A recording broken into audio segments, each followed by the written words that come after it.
Hello అందరికీ. ఈరోజు మా అమ్మ చేసే సింపుల్ పోహా రెసిపీ మీ అందరికీ చూపించబోతున్నాను. చాలా టేస్టీగా ఉంటుంది. ముఖ్యంగా మదర్స్కి చాలా యూజ్ఫుల్ అవుద్ది. బికాజ్ 5 మినిట్స్లో కుక్ అయిపోతుంది ఈ పోహా అనేది. బ్రేక్ఫాస్ట్గా అయినా స్నాక్స్కి అయినా చాలా బాగుంటుంది. ఫస్ట్ అటుకులను మంచిగా క్లీన్ చేసుకోవాలి. అటుకుల్ని నార్త్ సైడ్ పోహా అంటారు. సో ఇంగ్రీడియంట్స్ చూపిస్తాను. కరివేపాకు, మినపగుళ్ళు, ఎండుమిర్చి, శనగపప్పు, నిమ్మకాయ, జీరా. ఫస్ట్ ప్యాన్లో కొంచెం ఆయిల్ వేసుకొని ఇప్పుడు మీకు చూపించే ఇంగ్రీడియంట్స్ ఒక్కొక్కటి వేసుకోవాలి. ఇది ఆనియన్స్ అండ్ టమాటోస్ లేకుండా కూడా చాలా బాగుంటుంది. ఆనియన్స్ అండ్ టమాటోస్ ఉంటేనే బాగుంటుంది అని ఏం లేదు. ఇలా కూడా చాలా బాగుంటుంది. ఒకసారి మీరు ట్రై చేయండి.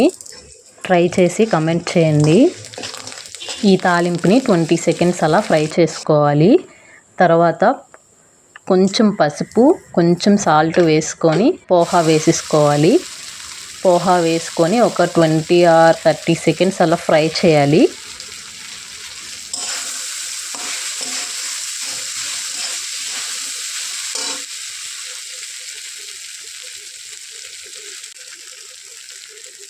మీలో ఎంతమందికి ఇష్టం ఈ అటుకులు ఉప్మా? మా అమ్మ అయితే వీక్లీ 2 times చేస్తుంది. చాలా నచ్చుతుంది మా అందరికీ ఇంట్లో. బయట టిఫిన్స్తో పోల్చుకుంటే ఇది చాలా బెటర్ కదా. ఇంకొకటి, క్వాంటిటీ ఎక్కువ అయితే లెమన్కి లెమన్ వేయండి, లేదంటే హాఫ్ సరిపోతుంది. Finally simple and tasty poha is ready.